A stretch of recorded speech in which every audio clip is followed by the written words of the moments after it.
Hello and welcome to our latest Aspen webinar. And on today's session, we're going to be looking at accessibility. I've got a few slides to introduce the topic, but I'll be jumping out into the system just to show you where these settings live as we go through as well. So quite a short webinar today.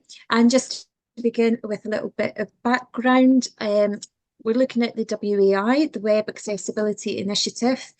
And that is there to ensure that things like your different websites and technologies and tools that are in use are designed in such a way and continue to be developed so that people with disabilities can use them, so that nothing appears as a barrier when you're using all the online tools that are available now. Aspen itself complies with level 2.1 AA standards of the guidelines, WCAG, Web Content Accessibility Guidelines. And it's important to note in anything with accessibility that the products can comply, but they do only go so far, that the library has also got to do some work to ensure that they comply with the accessibility. And it's always a good idea to have things like accessibility statements on your website and such like as well. Now, in general, with Aspen, so as a tool, it's a discovery platform. So it's helping users find what they're looking for. And obviously, one of the key features with Aspen is that it signposts them to other material. So not only does it give them the results of what they're searching for, but it offers them alternatives as well through things like the Explore More banner and the ability to harvest the data in from multiple sources. So as a result, it needs to be accessible for all. And it has some features that relate to accessibility that are defaults, and therefore library staff, the system administrators, are unable to make any changes to those because that could impact accessibility. So it has got these inbuilt defaults as well. But there are some other features which we're going to be looking at today that offer you in the library a little bit more configuration and customization options as well, as we'll see. Aspen uses ARIA attribute tags in its HTML code. So ARIA stands for Accessible Rich Internet Application.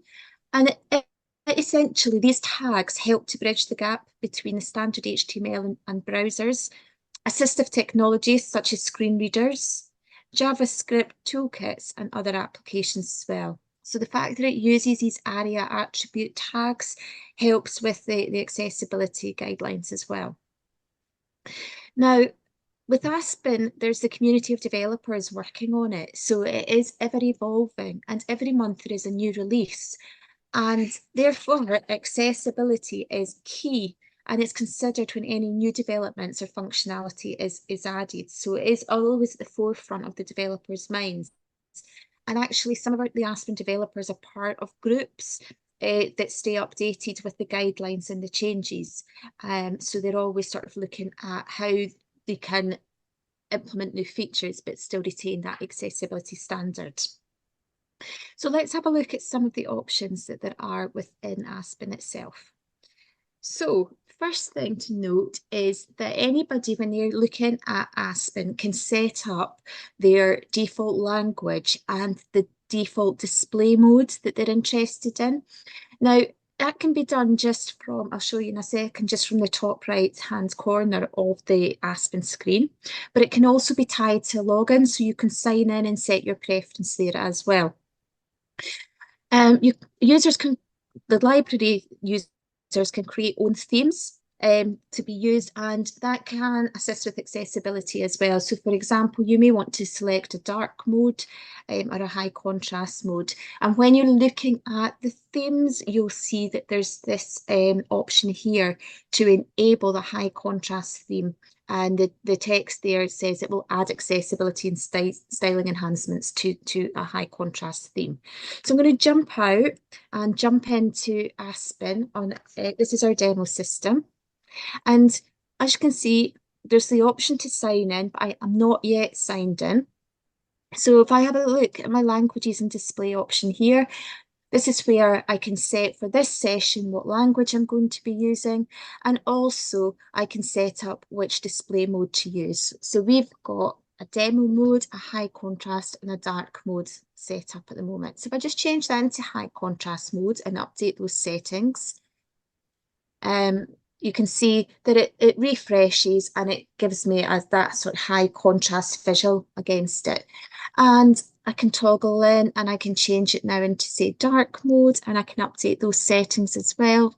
And again, it will refresh and it will present the theme that we're looking at in that dark mode. So I'm still using the same theme.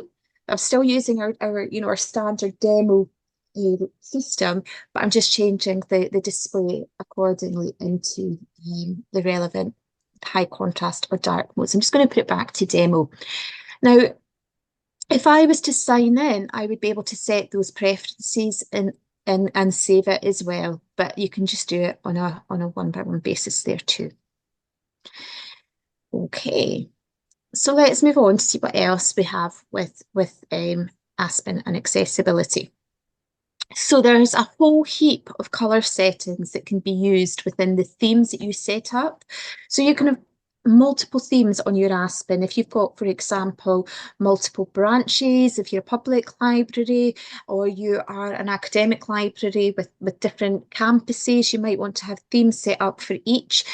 But regardless of how many themes that you're using, you've got the option to set your different colors. And these can be set for things like what background color it is, what color your buttons are going to be, your menus, your links, your breadcrumbs, etc.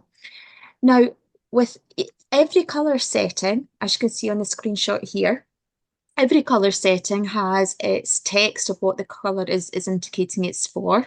Then you've got the hex code to represent that color. And over so you've got a use default thing here, which I'll come back to in just a moment. And over on the right-hand side, there is a column for your contrast ratio. So what you're looking for when you set up your colours is for this contrast ratio to be displayed in green. And as a rule of thumb, the higher the number in this contrast ratio means that it's more readable.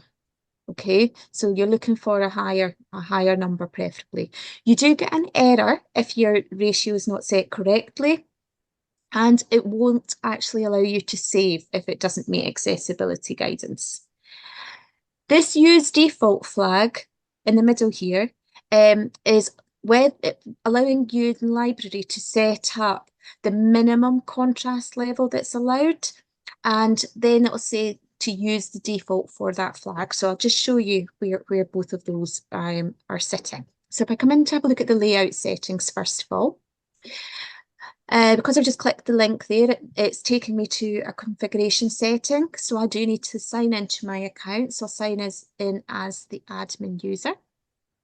Oops. And then I'll just come in to our Aspen administration here and I'll look for the layout. So I'm just going to search for the keyword of layout.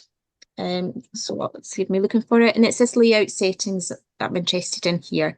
And if I just pick one of these to take a look at, you can see that against your theme layout settings, you've got minimum contrast ratio required. And you've got the choice there. So when you go to, we'll just go back into the screen here, when it's clicking to use the default, it's applying that default that's set in the layout settings, but you can change that if you wish.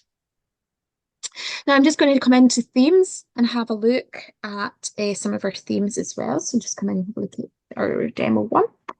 And if you can scroll down here, you can see we've got all our link to colours. We've got our default settings, and we've got our contrast ratios appearing here as well. So this one here at 11.69, it's quite a high ratio, so that's a good number for readability. And you can see the hex code here, the 303030 is what's in there as a default. So I'm just going to copy that, so because I'm going to replace that just now, and I'm just going to change it to be something else for now, so you can see. So I'm just going to put a number in here, and then we can see that has gone down. So it's still green, but the number has reduced.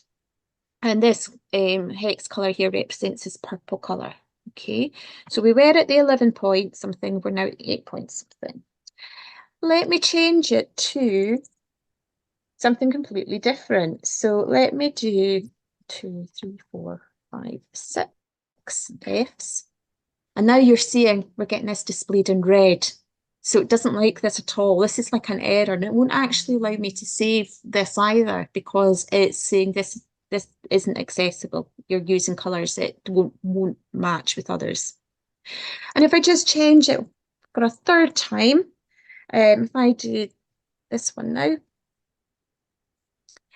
you see it's no longer red, but it's this kind of orange amber color, and the contrast ratio figure is still very low. So it's again saying that this isn't acceptable. It's really it's not completely wrong, but it's not green. So we can't really use that. So I'll just put it back to what it was initially.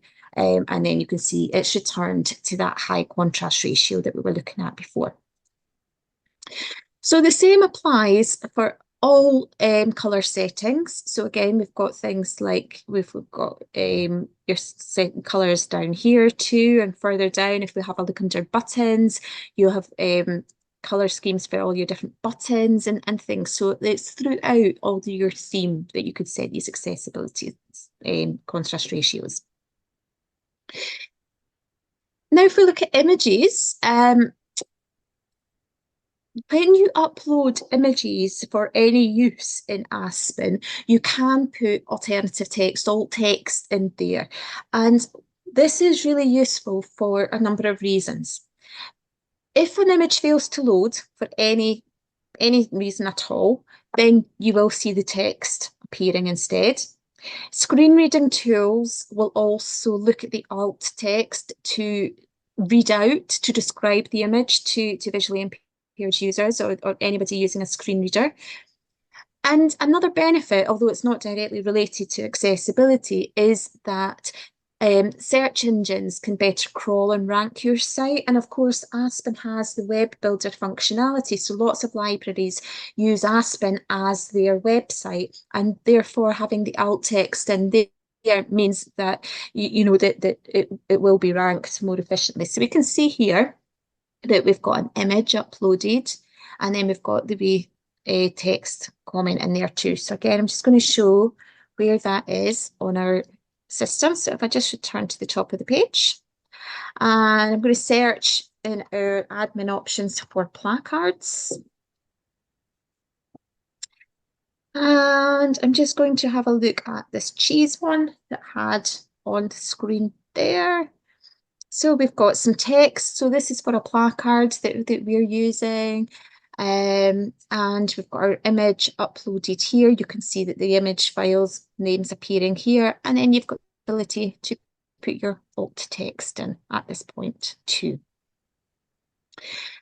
You can lock that field as well.